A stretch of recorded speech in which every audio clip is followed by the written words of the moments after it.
Greetings, everyone. Welcome to Patrick Henry College. I'm Graham Walker, president of the college, and it's my pleasure to welcome you here for our Newsmaker interview series with Marvin Olasky. We're delighted to have you all here, and of course we're being joined by, we don't know how many dozens or maybe hundreds of people via webcast. And afterwards, the 400,000 readers of World Magazine will probably enjoy reading the written-up version of today's interview.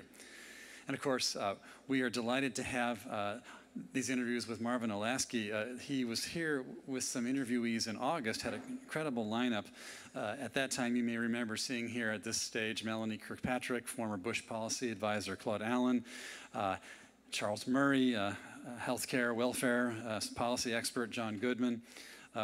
We're always indebted to Dr. Olasky, of course, for his service to the college. He is the inaugural holder of the college's Distinguished Chair in Journalism and Public Policy and Professor of Journalism. He brings this excellent series to our campus on a regular basis.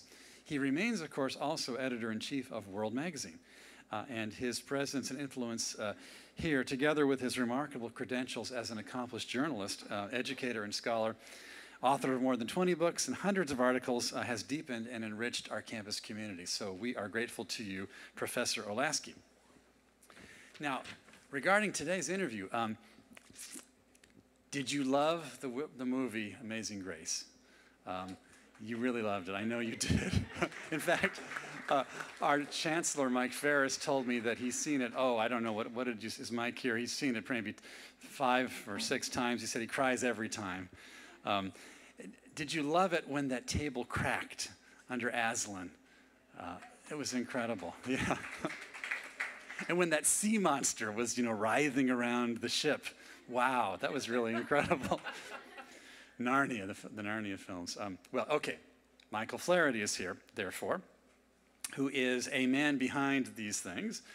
He's best known for his achievements as president of Walden Media, a company that he co-founded with his former college roommate. These things do happen. With that former college roommate, he co-founded the company to produce family-friendly films that focus on the value of learning and imagination, and that I think aim to show the rewards of virtue, if I remember your moniker properly. Walden Media has released many popular films, including the Chronicles of Narnia series, Holes, Because of Winn-Dixie, Amazing Grace, How to Eat Fried Worms, I missed that one, and Charlotte's Web. The company aims to combine education and entertainment and seeks to remain faithful to the books as they bring them to life on screen. Flaherty's vision for Walden Media is derived from a quote by G.K. Chesterton, who said, "Fairy tales are more than true, not because they tell us that dragons exist, but because they tell us that dragons can be beaten." Flaherty told the Wall Street Journal, quote, "The best thing we can do for kids is to teach them that though they may encounter cruel enemies, they will also encounter brave knights. If we don't teach kids that, we are making their future not only darker, not brighter." Before founding Walden Media back in 2001, Flaherty worked to create curricula for the Boston public school system and used his curricula in the Stepping Stone Magnet program for students in the worst public school cluster in Boston. Due to this innovative program, the percentage of minority students admitted to Boston's elite exam schools increased by more than 1,000%. I don't think that's a typo, isn't that right? More than 1,000. It's easy when you're starting at 1. Yeah, right. Increased by more than 1,000%. Okay, we'll focus on the 1,000%. Flaherty has been published in the National Review, the Boston Business Journal, and American Spectator. He worked as a speechwriter for William Bolger, former president of the Massachusetts Senate, and Tom Riley, Massachusetts Attorney General. He resides in Lexington, Massachusetts, with his wife and 3 children, whom you may hear more about in this interview. And so welcome, please, Micheal Flaherty.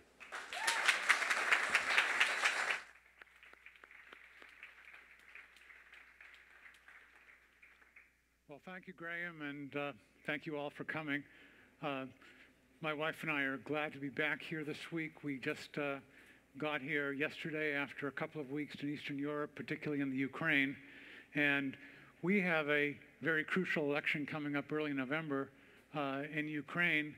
There's one equally crucial, perhaps even more so, because it's quite possible this will be their last free or semi-free election. Unless the bad guys are voted out. And right now it does not look particularly promising. So please pray for those folks. And I'm real glad here to be here with Micheal, because it seems to me his career, which we'll go into, has its providential aspects in that at first highly involved in education, trying to change education, and then involved in making all these good films you've just been hearing about. And now the last couple of movies are movies about education. So it's all coming together at this point. Now, this all began in the Boston area. You grew up in Boston. Tell us a little bit about your growing up and what kind of movies you liked. Yeah, sure. I grew up in Arlington, Massachusetts, right outside of Boston. My grandparents were from Ireland, and so my dad was the first person in his family to ever graduate from high school. Okay. And they always knew the importance of education. But for anyone here Irish? All right, Erin go bra. And for people who are Irish, we love stories. The sadder, the better. It's like country music, except not as uplifting. And so my dad loved Irish music, and he would always play that. And my mom loved reading, and she would always take me to the library. And her great quote to me was, "As long as you have a library card, you'll always have a friend." Right. And little did I know how prophetic she was, because that was my only friend for a lot of years. And I read a lot. I loved the Madeline books. My father staged an intervention because he was really nervous that I was drawn to the Madeline books. Okay. He tried to buy me sports books and all other kinds of things. And it was a blessed childhood, and we were the first family in town to get cable television. So we were very popular for that reason. People would come over and watch ESPN and watch movies and all other things. And so I'd loved stories my whole life. Just never thought I'd be able to make a living at it. And what are some of the favorite movies you remember from growing up in that period? Growing up, I loved It's a Wonderful Life was definitely my favorite movie. That was something we'd watch together every Christmas. But also, I was amazed at how edgy, so-called edgy movies. There was a movie when we were growing up called The Warriors that was actually banned in movie theaters because it was inciting gang violence. But The Warriors was actually a modern-day retelling of The Odyssey. Yeah, right. And it was about a gang that was trying to make their way back and all the different obstacles. And so it was, from that I realized that these stories could light a spark, The Warriors particularly, to get you interested in things, like The Odyssey that I never would have been interested in otherwise. So action movies and a certain amount of violence in The Warriors. Oh, yeah, without a doubt. And it's interesting, when you watch it nowadays, it's pretty tame. It probably would have been, rated PG when you look back at it. But yeah, lots of action adventures, lots of heroes, and most of all, lots of underdogs. Lots of people overcoming the odds and believing in things that everyone would tell them they were crazy for believing in. Right. In The Voyage of the Dawn Treader, there's that line about that C.S. Lewis wrote about Eustace liking books if they were books of information and had pictures of grain elevators or of fat foreign children doing exercises in model schools. Yeah. Which I guess was a reference to Soviet books. I've seen a lot of those. But a lot of education is like that, right? And how do you keep kids excited and interested? Well, no, and Lewis goes on to tell, to talk about the importance of that. He repeats that passage again, because how many people have read Voyage of the Dawn Treader?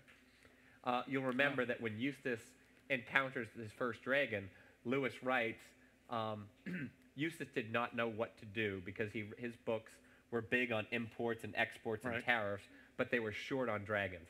And the point that Lewis is telling us is that the literature that we read, they prepare us for real-world situations.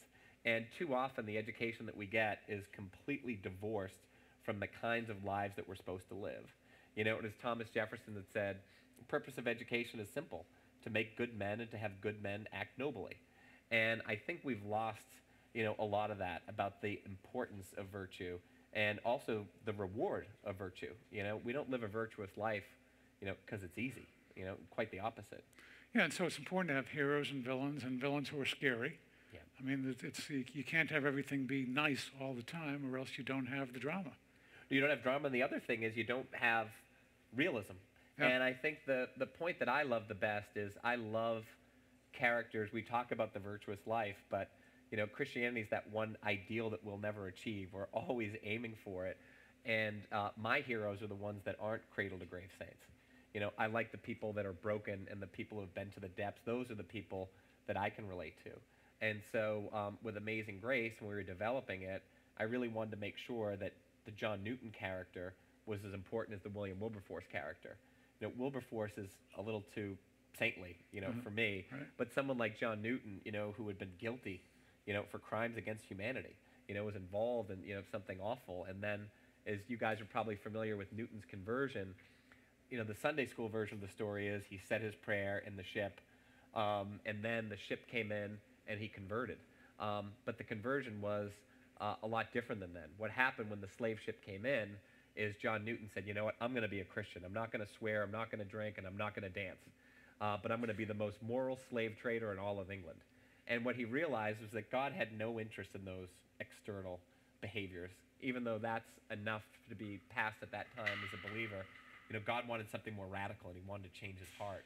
And it was only with prayer that Newton was able to change his life. Because for years after his conversion, he was still a slave trader. He was still a slave trader, and I think that's something, and myself included, we entertain that cognitive dissonance a lot. Yeah. Hey, look, I'm still a good person, and other people are doing this. Why can't I do it? And it's a good thing to remind us that we always need to be course correcting. Right. So you went to Tufts Yep. and majored in literature? English and history. English and history. Yeah. And then after that, started work on education. Tell us about your 20s, and then particularly about your coming to Christ. Yeah. So right when I graduated, I got to work in a magazine, National Review, and I was excited to become a writer. The magazine I had read. And you got that job just by college. writing a letter, right? I mean, yeah, it was the back of the magazine. I was looking for a job, and my mother, unbeknownst to me, had applied to law school because I applied me to law school. And I had no interest in going to law school. And my dad was a lawyer. Both of my older brothers were lawyers, so she figured this was it. And so while she was hoping that I would go to law school, I found an ad in the magazine, for a research assistant. And I said to my mother, I was really nervous about having the conversation, and I said, Mom, listen, there's something I got to tell you. I don't want to go to law school. I don't want to be a lawyer. And she smiled. And I said, oh, my goodness, praise God. My mother's relieved. She goes, so you're going to seminary. And like in my mom's world, it's one of the two things. Right. You're going to be a priest, you're going to be a lawyer. And so I got the job at National Review, and I was there for a year. It was my job just to cut out the New York Times. This is pre-internet. You guys are spoiled. And file them for all the editors.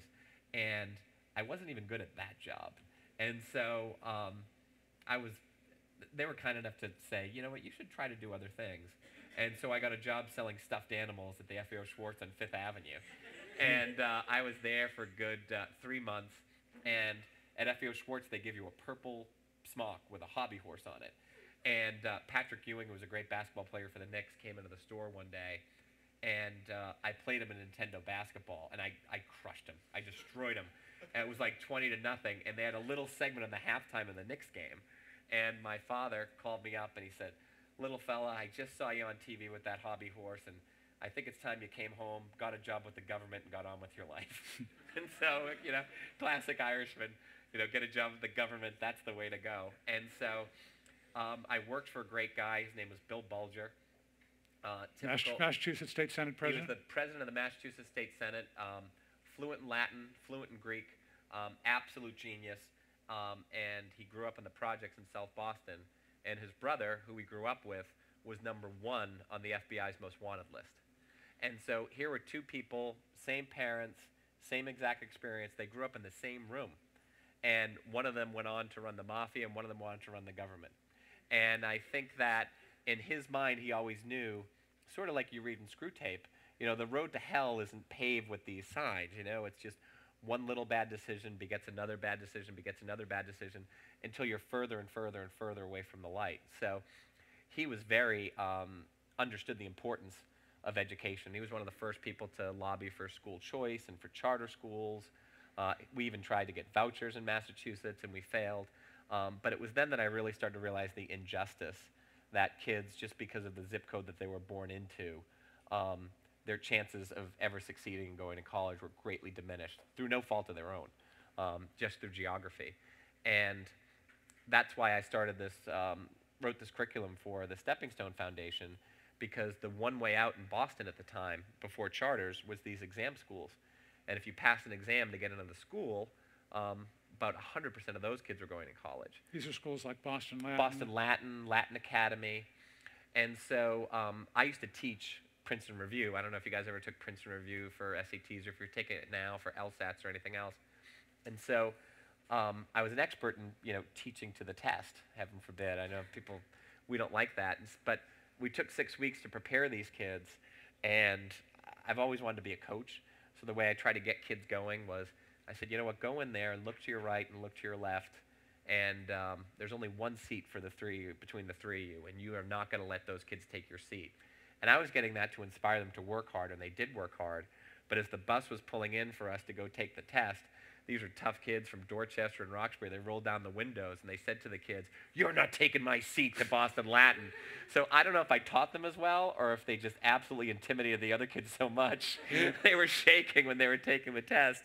But we had really good success there, and I thought that's where I would spend, more of my time until April 20th of 1999. 2 students walked into their high school in Littleton, Colorado, and murdered 12 of their classmates and one of their teachers.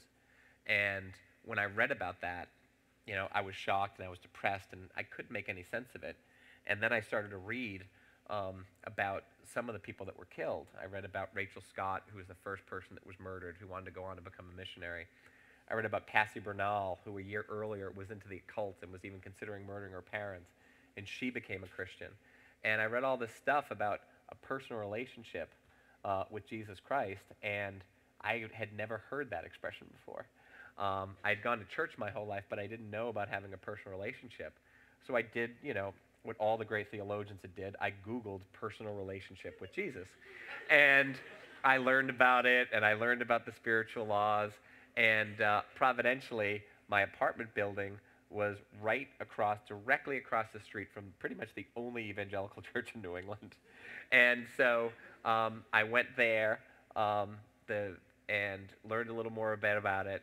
Both my fiance and I committed our lives to Christ, and we didn't know what to do in a tradition that didn't have sacraments. So I went to the Christian bookstore and I bought a fish, and I put it in the back of my car, and I bought a Hillsong's disc, and then I was officially a Christian.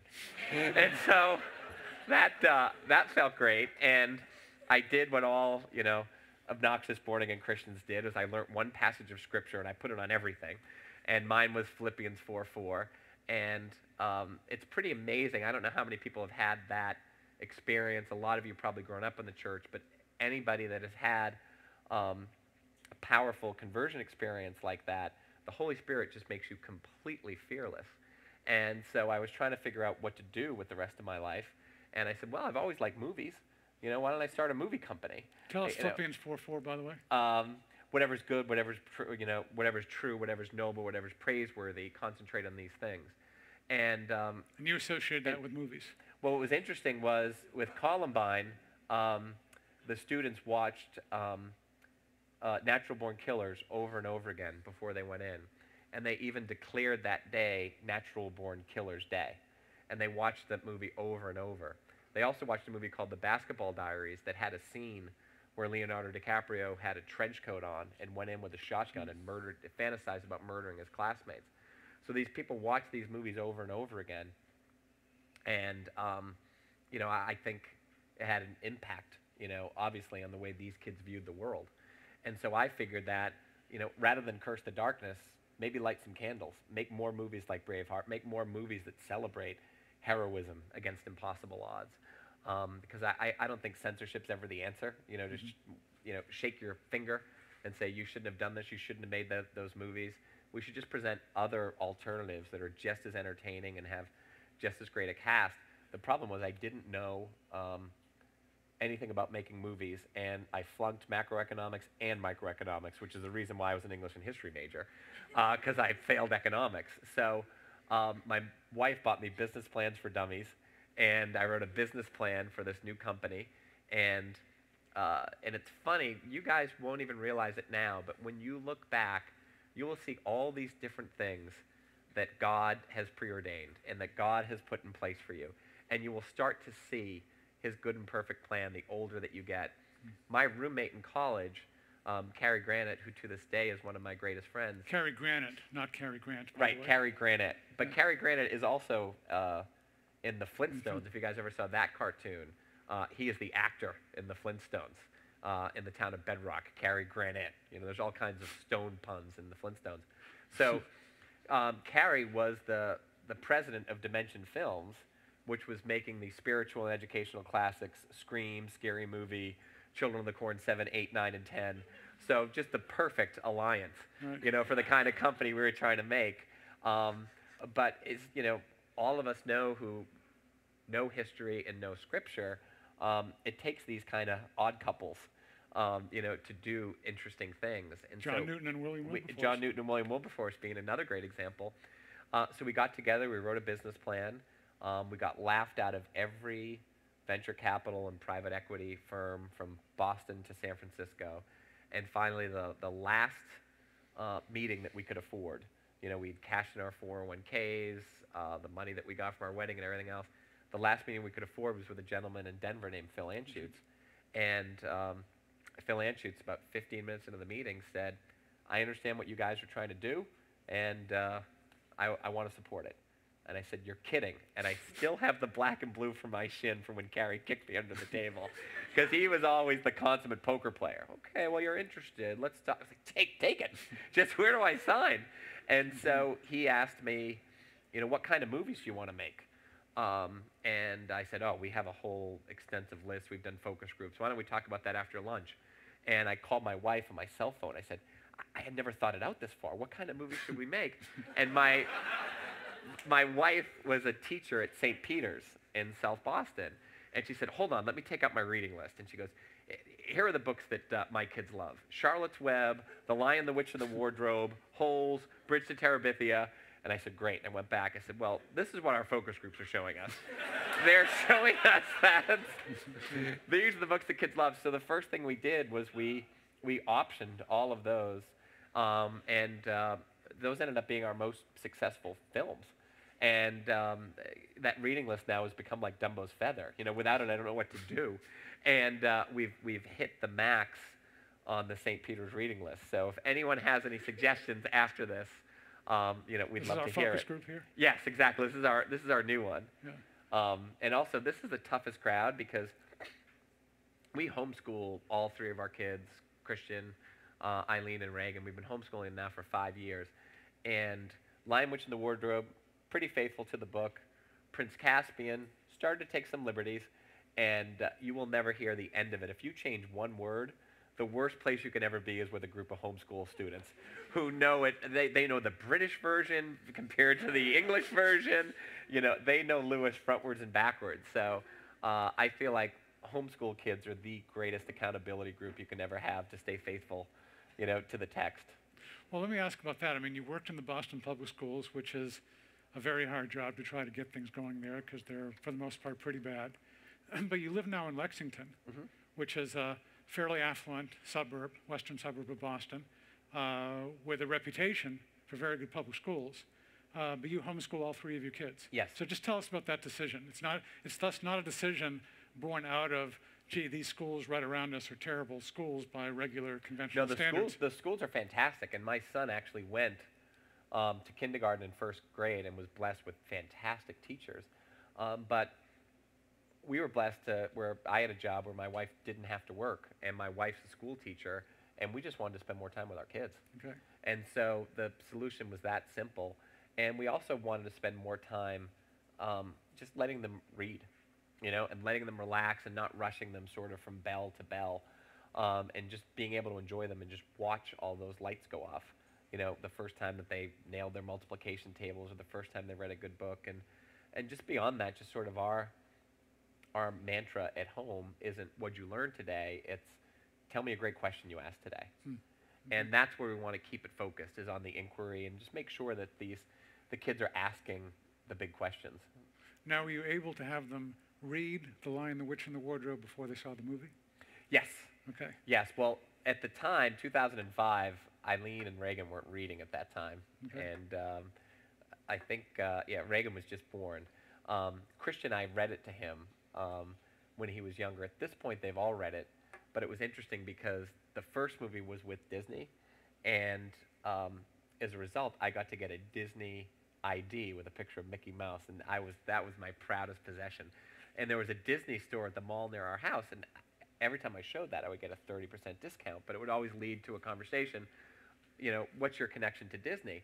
And so I went in there, and then the trailer was playing for Lion, Witch, and the Wardrobe, and the trailer was pretty scary. And it was the first time my son had ever seen it because he was so young, and he saw it, and he screamed, and he ran out of the store. And they said, tell me, what movies are you making? I said, the one that just scared my son half to death. And same was thing. known as Scream 11 or something like Yeah, exactly. And Yeah. so, he's learned to love them, and then they're now at the age where we all got to see Dawn Treader Okay. together. With good production values of sea monsters and so forth. Well, it was so funny about the sea monsters, though, because you guys have all read Dawn Treader, and for me, one of the most influential books I ever read was Philip Yancey's book, What's So Amazing About Grace. And grace really is the least understood of our virtues, and I think it's the one that the world needs the most, because when they hear Christian, or heaven forbid born again Christian, they think we're there to judge them and to tell them how to live their lives, where in my instance, and I think for a lot of us, it's quite the opposite. We know that we're sinful, we know that we make mistakes, and we know that we rely on God's grace and God's forgiveness to bounce back and to come back. So the story of grace is, I think, the strongest theme in Dawn Treader. And we were having a conversation with the screenwriter and the director.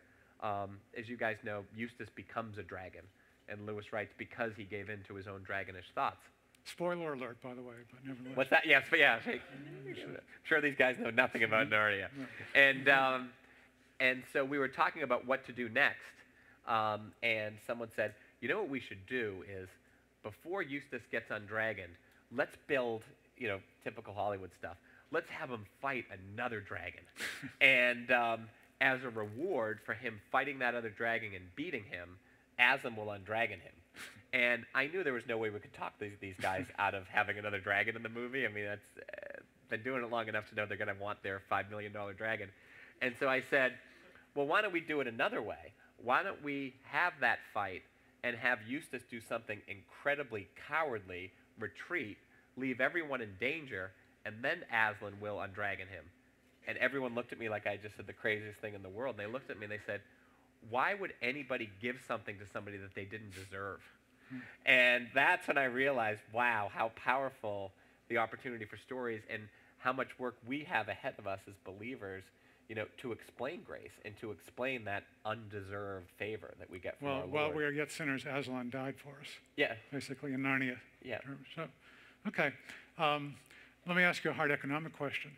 The Lion, the Witch, and the Wardrobe did real well at the box office.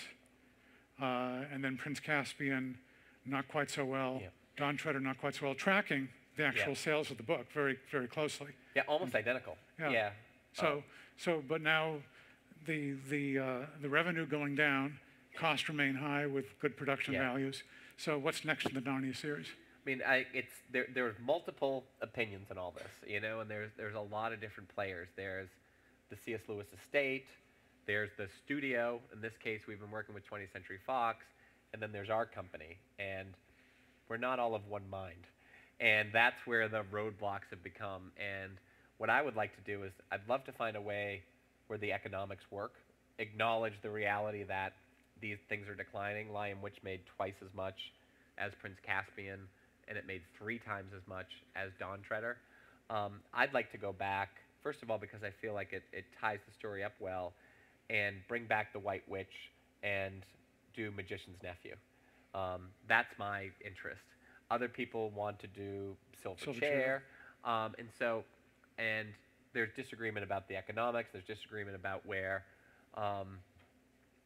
just the overall vision for where the franchise should go next. And so my hope is that we can all become of one mind, but unless something providential happens there, I'm focusing on a number of other stories. Okay, so at this moment, no deal. No. So, other stories then. Okay, we've education background, movie background, and now combining the two. Yeah. First, with how many of you have seen the documentary Waiting for Superman?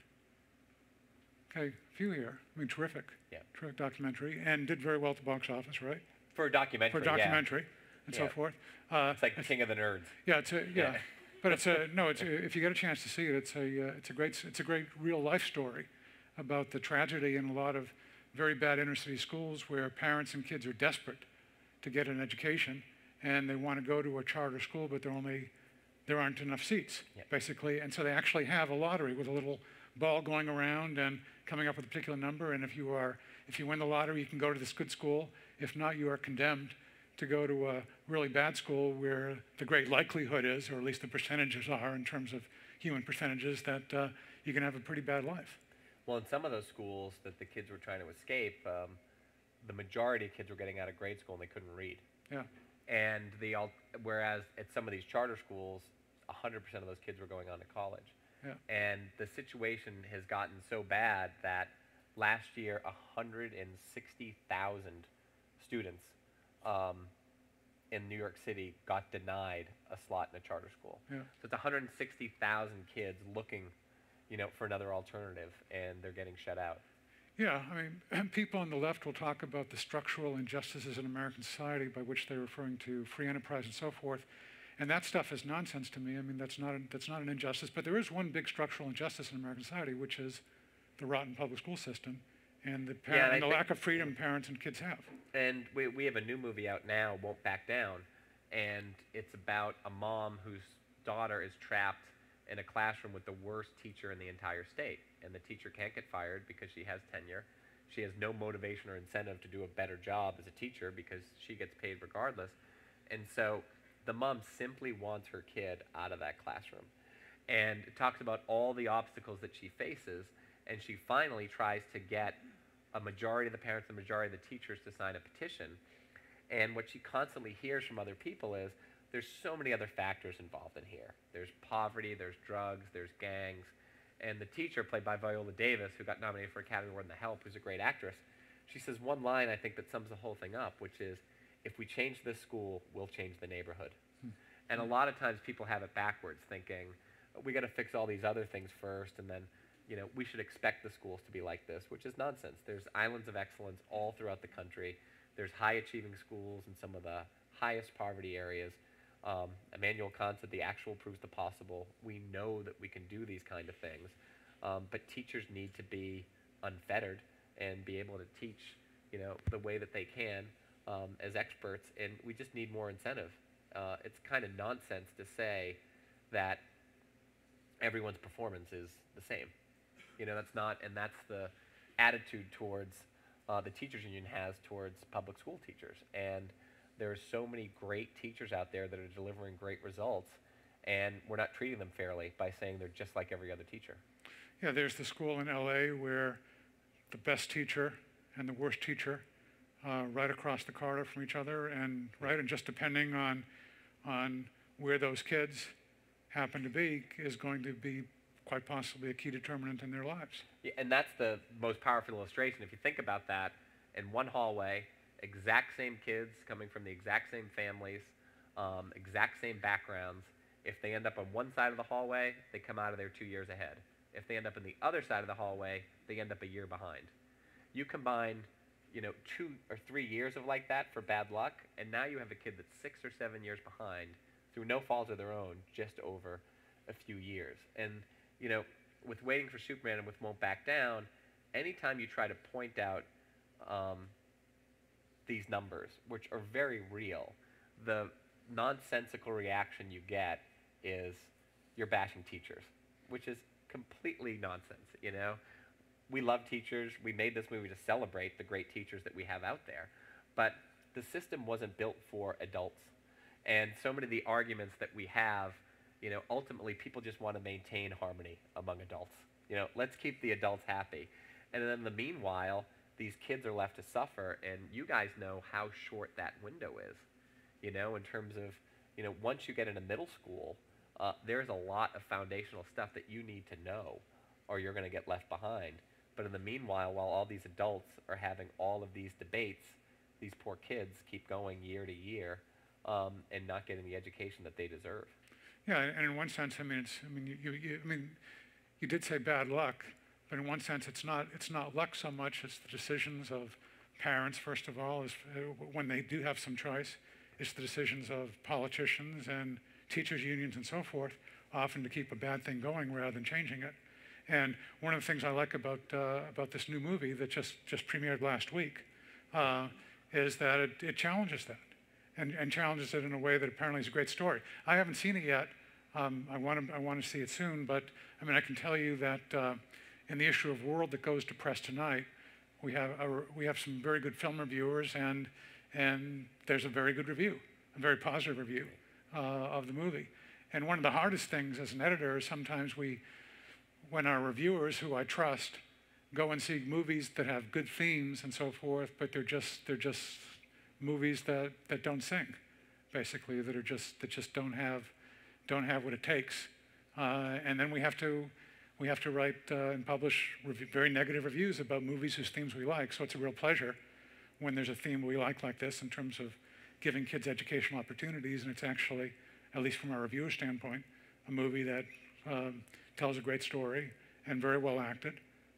Maggie Gyllenhaal is the lead parent, and apparently, again, from our reviewers, something that's well worth seeing.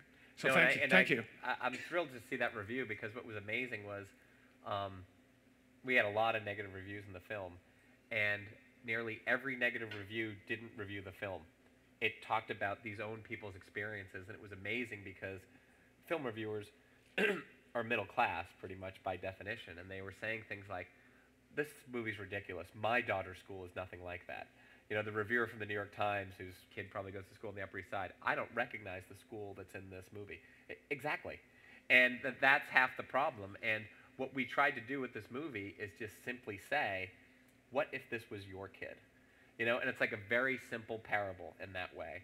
And the answer in a lot of cases is a lot of these people making decisions never would send their kids to a failing public school. And they don't. And the statistics in a lot of cases were overwhelming. If you look at the teachers union strike in Chicago, I think more than a third of those teachers didn't send the kids to those schools. And the one thing that we're basically trying to point out is, if it's not all right for your kid, why should it be all right for a poor kid? Yeah. And that's a very basic question of fairness. And as we learn from the New Testament, anytime people are asked an uncomfortable question like that, it's put to them, the responses are, anger or sorrow. And that's what's happened with a lot of the reviews. People have brought their own anger and sorrow rather than just answer the question. If we could start with that very basic question, if you don't want it for your kid, why is it fair for another kid? I think until people are going to have the intellectual honesty to answer that question, we're not going to make any progress. Yeah, and there's real pressure now apparently being put on the actors and other people involved with the film, from the teachers' unions. I remember years ago I wrote my dissertation on politics and film, and had a chapter again, this is a long time ago, had a chapter on Ronald Reagan, and when he was head of the Screen Actors Guild in Hollywood in the late 1940s, and taking a strong anti-communist position, because communists at that point had a lot of influence in Hollywood. The folks who were in the Communist Party were threatening to throw acid in his face and so forth. And we're seeing things, not perhaps quite that violent, but all sorts of calls and picketing and attempts to really put pressure on the people involved in the film to in some way back down. And look, they use the favorite medium of the bully is the internet. Yeah. You don't have to speak to people face to face. You don't actually have to engage them in a conversation. And they put some teacher union supporters put the names of the agents, the managers, and the actors, their email addresses, send emails to these people, tell them to distance themselves from the movie, tell them to publicly disown it. And the foolishness of it, Marvin, was brought home. The premiere was 2 weeks ago in New York City. And our premiere was the same night that Ahmadinejad was in New York City. And we saw in the news that Ahmadinejad was staying at the Warwick Hotel on 54th Street. Our premiere was at the Ziegfeld Theater on 54th Street. So my wife said, "Listen, we better get there early because there's probably going to be protesters and there's going to be a lot of traffic." And I said, "That's a good idea." We jump in a cab, we go down the street, and sure enough, there are all these protesters in the shadow of the Warwick Hotel. But the protesters weren't there protesting someone that denies the Holocaust, wants to wipe Israel off the face of the planet, and supports state-sponsored execution of Christians. They were protesting a movie that they hadn't seen. And so, that really brought the irony home, that right in the shadow you had this monster. And here we had made a movie about education, and let's have the debate. But as you guys all know, the purpose of education, the Latin educo, to lead from within, get a conversation going. The people protesting it hadn't even seen the film. Yeah. Let's get a conversation going here. Your turn to ask questions. None of you, I suspect, have seen movies before, so you might not be aware of that. But you can ask questions about movies, on schools, on anything.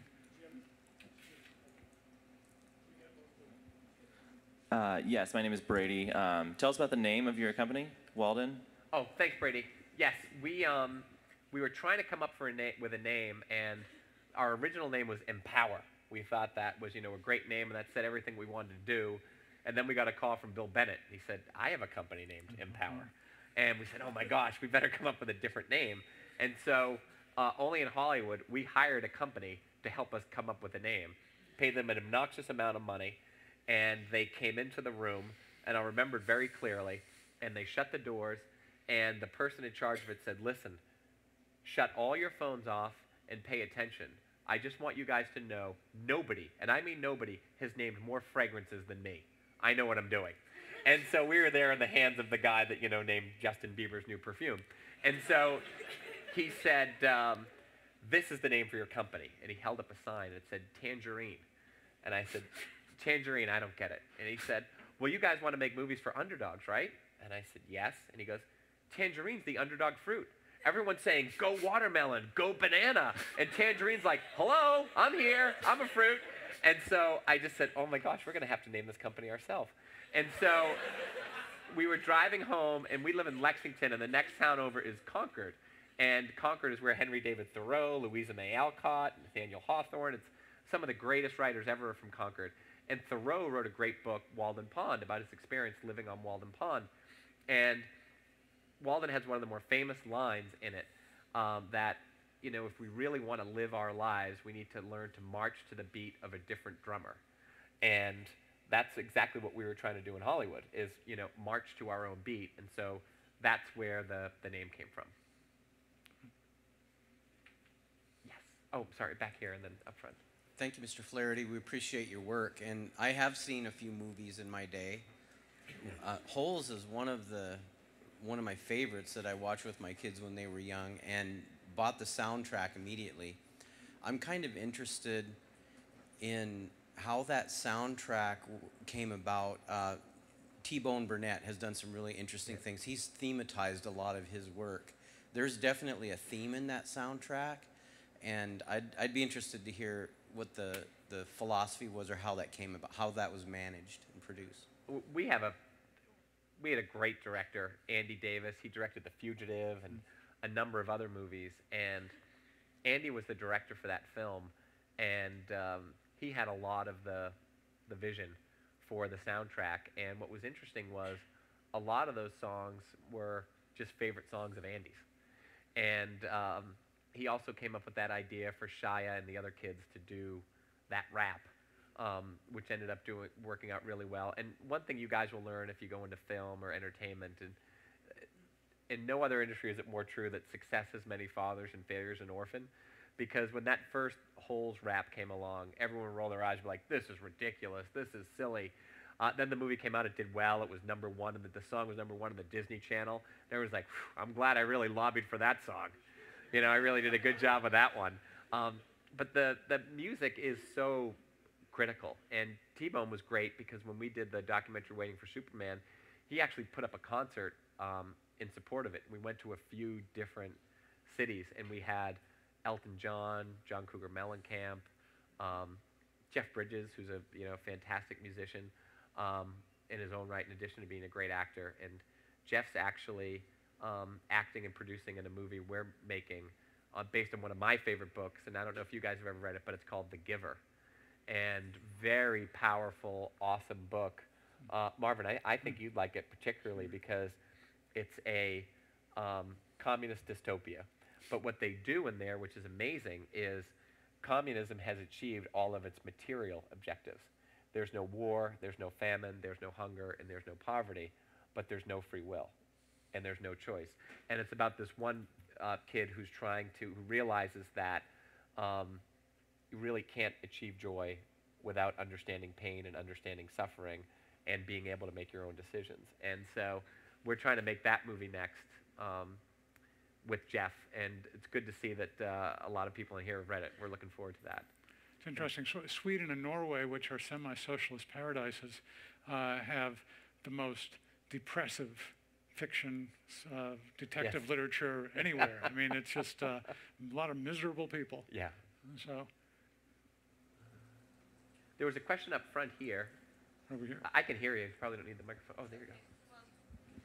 Hello, my name is Isabel, and my question is, are you glad that you started, or that you entered the film business when you did, or do you wish that you would have had a little more experience going into it, or even started a little earlier? What are your thoughts? Yeah, no, definitely no regrets about starting earlier, because I never would have been able to do it otherwise.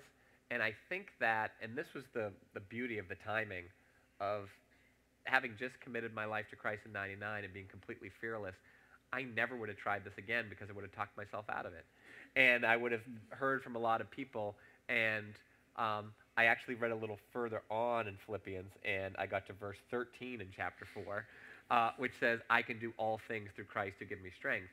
And if I didn't have that strong belief in providence and that strong belief in the supernatural, I never would have gone out and thought that I could have done it. And the other reason why I'm so happy I did it then is, for me, it's a clear reminder that I can't do much on my own, you know? And so anytime I come to a crossroads and come to having to make a decision, you know, I realize that, you know, that divine sense of responsibility that I have in terms of, you know, the job. And it's amazing when I go to speak to students, a lot of times they'll say, wow, you know, it's amazing that you were able to start this company, and you know, you're so down to earth. And then I'd express a little false modesty. I'd say, oh, thank you very much. And they'd say, no, really, I mean, you're really unimpressive. It makes no sense that you would be able to start this company. It gives me hope. And I said, well, great, I'm glad I could inspire you, you know, with my inadequacies. So yes, no, I'm very happy with the timing, and I really do think that, you know, when in doubt, get in the ring. And there's no better experience, you know, than getting in there and making things happen. And, you know, don't put it off. Don't be too proud and figure that, you know, you deserve that or you're entitled to it. But just get in there and get as many reps as possible and learn your way through it. Don't read about it, you know, forever. Yeah, also good that God orchestrated it so that Phil Anschutz was the person you saw at the very end of a long process. Yes. If it had been up front right away, yeah, you might have thought, this is easy. It is easy. Or well, yeah, and you mentioned Holes earlier, and that was a great success, and we got super cocky after that. And that movie came out, and it did far better than anyone would thought. And we said, this is easy. What's our next movie? Around the World in 80 Days. Jackie Chan, Arnold Schwarzenegger in a hot tub, can't miss. Disaster. And so, and what was interesting was that was our idea. Holes was the idea of a school teacher in Pennsylvania. And the school teacher had 30 of her kids send us letters saying, you should make this film. And we said, oh, that's cute. These kids want us to make this movie. And then the next week, she was teaching them persuasive writing. And, you know, see if you can persuade these guys into making it. And we're like, hey, wow, that's, you know, we're persuaded. And so anytime we sort of outsource the decision to librarians, teachers, pastors, and parents, people who knew best, that's Holes, Winn-Dixie, Terabithia, the ones that, Narnia, the ones that did really well. When we relied on our own understanding, that was Dark is Rising, Around the World in 80 Days, and a number of other disasters that we had. So we're, you know, we've been humbled plenty. Yes. Would you mind going into more detail about how you were able to partner with Disney and companies like that, and then how you decided directors and producers and how you made that choice? Yeah, sure. Thank you. But what happened was, when we got together, the first thing we did was we just went out and we optioned books. So, what's your name? Hanazar. And so if The Life of Hanazar was a #1 New York Times bestseller and you wanted to make a movie out of it, you would option the book, and I would go to you and say, I want to make a movie about this, and you would say to me, okay, it costs, I'll give you the rights to try to make a movie out of it, for $100 over the next year, and then if you actually make the movie, you'll owe me $1,000. The numbers are actually much, much higher than that, and I know that when you write your autobiography, it's going to be off the charts, $1 million advance against those rights. So once you have that, you write a script, you go out and you get a director and you get a cast, and for an independent production company like ours, then what you need to do is you need a distributor. You need someone who will get the movie into the theaters, advertise it, collect the money from the theaters, and that's, we always want to maintain creative control, so we have total control over the scripts and the casting and everything else, but then we go and we look for a distributor, someone to actually put it into the movie theaters. And when we first started, there was the chairman of the Walt Disney Company was a guy named Dick Cook, who was just fantastic. And we immediately, brought him Holes, and we also brought him, we did a 3D documentary with James Cameron called Ghosts of the Abyss. We did 2 3D documentaries with Cameron, and we were just tickled pink, but we didn't realize that we were just guinea pigs, and he was experimenting on all this technology so that he could make Avatar one day. But we got to work with him, and he was just outstanding. And there aren't many folks like Cameron out there where he was a real mentor. I didn't know what I was doing, and he was teaching us different things, about how he thinks and how he approaches the filmmaking process. And then there's actually a very funny business story in all of that. One of the third gentleman that started Walden with us was a guy named Josh Greer, and Josh was a genius when it came to technology, when it came to starting businesses. And we finished our first 3D movie with Cameron, and Josh said, you know what, I think there's a business out there in 3D movies, and what we should do is we should make our own company that turns the theaters into 3D theaters and sells the glasses, and we'll just handle all that. And I just said, oh, Josh, it's just a gimmick. 3D will never catch on. And he goes, well, I'm going to go give it a try. And he started this company called Real D. It went public last year, and Josh is retired at the age of 40. So always listen. When someone tells you they have an idea, don't be quick to throw it out. Yes, there's one here and one here. You're a Giver fan, so I'm going to go with you first. Yes, I am. Actually, that was the thing that caught my attention. I was actually wondering what that when you get these very talented actors and directors, etc., and what their mindset is, and when they come and they partner with you. For instance, Jeff Bridges and The Giver, is their mindset to make a statement? You mentioned Maggie Gyllenhaal. Yep. Thank you. And what is are they looking to make a statement? Are they looking to set themselves apart, or is it like, this sounds just like a great opportunity? I'm really interested. And you also mentioned James Cameron, and just as far as worldview is concerned, and as far as maybe the type of statements they're attempting to make, or maybe not attempting to make, just what your take is on that. It depends, and there is a lot of truth to the old statement, if you want to send a message, send a telegram. And so I think that a lot of the actors and actresses, there are some of the films that they do, because they want to make a statement. Jim Cameron, in the case of the things that we did, he's just a geek. He's obsessed with science. He's obsessed with technology. He's obsessed with history. And so that was his dream. He wanted more kids interested in math and science, and he wanted to tell stories. With a lot of the other films, people just fall in love with the characters, and they fall in love with the book. And sometimes they might, if there is a message in the book or an application in the book, they might not always agree with it. But that's the beauty of dealing with a lot of these professionals. Tilda Swinton, is a I think to this day, a card-carrying member of the Communist Party. And I don't think that she's a believer. She's probably outspoken about that. But she was fantastic, as the White Witch. And she totally understood, what that film was all about. And so Communist Party membership helps you understand being a witch. And so make sure the attribution's correct there. That was Marvin Olasky. And so, yeah, a lot of times they love the story and they just love the character. And the actors and actresses that I love and have a lot of respect for are the ones that go outside of their worldview, even if they disagree with it, and they take on the role for something that they really appreciate and enjoy. See, there was a hand up Yeah. here. Yeah. You were mentioning earlier how you were very fearless when you started Walden before it was named Walden, and you brought up the verses through Philippians and Yeah. I can do all things through Christ who strengthens me. And I've seen, I can't tell you how many people I've seen who've used that same verse to say, oh, well, God is calling me to write the next Harry Potter or whatever. Right. And it goes absolutely nowhere for them. But Yeah. they fully believe that that's what they're supposed to do. But you've been very successful. And what is the difference, would you say, between your success story and then maybe hundreds or thousands of other people who would maybe use the same kind of like belief, but they kind of fizz out?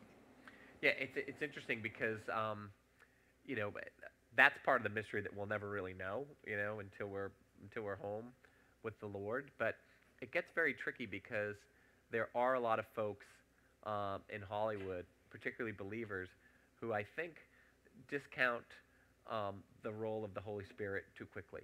And a lot of times when there are young kids getting into Hollywood and they'll say, you know what, I want to write the next Harry Potter. They'll give them some, you know, prescriptive approach of, well, you're going to need to go to graduate school and do this and do that and do the other things. And so when someone tells me they're going to write the next Harry Potter, I don't want to make the same mistake that I made with Josh when he said he wanted to start a new multi-billion-dollar 3D business. I think that the key, particularly for Philippians 4:13, is not just to believe it for yourself, but to believe it for other people. And if someone tells you that they can do that, then take a shot at it. You know, write it and read it and see what happens. And I'm always open to that to see what can happen. But if those people are, you know, off, then maybe they're just not, you know, fully hearing, you know, where the Lord is directing them. And so the short answer is the easiest one in all of theology. It's a mystery. But beyond all that, I think that there is this part of trial and error that you have to really discover what the Lord's plan is for you. And that idea of someone saying, I have the next Harry Potter book to write, that might be part of the plan so that he can meet an editor that puts him, you know, that gets things going. And I think too often we look at things as the ends without realizing that each one of these things is just, you know, a step in a larger part of God's plan.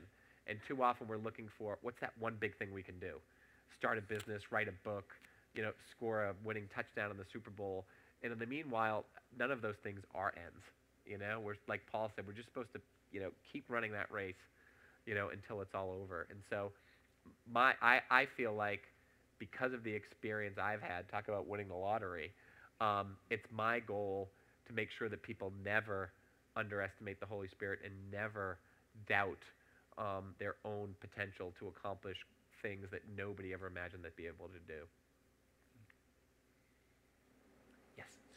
Hi, I was just curious what the process is that Walden uses to decide on a story, and then how long you guys work in development before moving into production. Yeah, it varies. So something like Holes happened very quickly. The script was done, we loved it, and we went right into production, and it got moving. The Giver was the very first book we optioned in 2000, and we're just starting to get moving on that now, you know, almost 13 years later.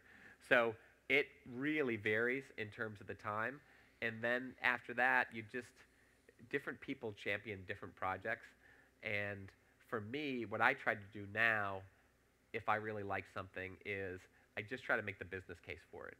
So rather than say, I really like it and just rely on my own taste, I try to look around to see, has it been around for a long time? Are a lot of people buying the book? Are a lot of people responding to it? And then does it have some real timeless themes in there that make for a great story? So that's my approach, is, you know, try to mix the commerce, you know, the success it's had in the past with things that people can really sink their teeth into nowadays. And for me, it's thematic almost more than characters. You know, if you have a really strong underdog story in there, and the other verse I love is from Hebrews, you know, the substance of faith is a hope in the unseen. And that's my favorite theme in all of literature. Lucy believes in Narnia, she's crazy. Fern says the animals are talking from the farm, her parents go to a therapist. You know, Jess and Leslie are playing in Terabithia, and she's nuts. A slave trader said he wants to become an abolitionist. Nobody believes him. A single mom says that her daughter deserves a better school and she's going to build it. Everyone thinks she's nuts. And those are the stories that I like, and that's one of those gospel truths I think that's so important. It goes back to the guy that's going to write the next Harry Potter, is really to relay that message of people believing in something and everyone telling them that they're crazy, because unless you can see it and touch it, it's not real. And I always love seeing those know-it-alls, get it in the third act.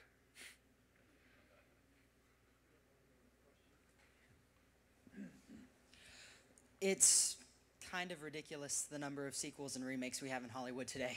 Yeah. You guys obviously haven't done Holes 2, more Holes. How do you keep new ideas and make sure that you keep doing new things and just not remaking the same concepts over and over again? Well, I think you're being way too generous to us, because when we made Around the World in 80 Days, it was the 33rd film version of Around the World in 80 Days. So we don't do it well, and we fall into a lot of those same traps. And I think some of the remakes are fine. I think that a lot of cases it's been a long time, or things need to be reimagined. But some of them are starting to get, a little silly. I mean, do we need a new Spider-Man 10 years after the last one? And for us, I think that I just like to keep, and that's the reason why I would love to do another Narnia, but at the same time, it's also exciting to explore a new world and explore a new story. So I don't know if that answers your question, but yeah, thanks for trying to give us a pass there, but we're just as bad as everyone else. Let's give a preliminary thank you to Micheal Flaherty and Marvin Olasky. Thanks, guys.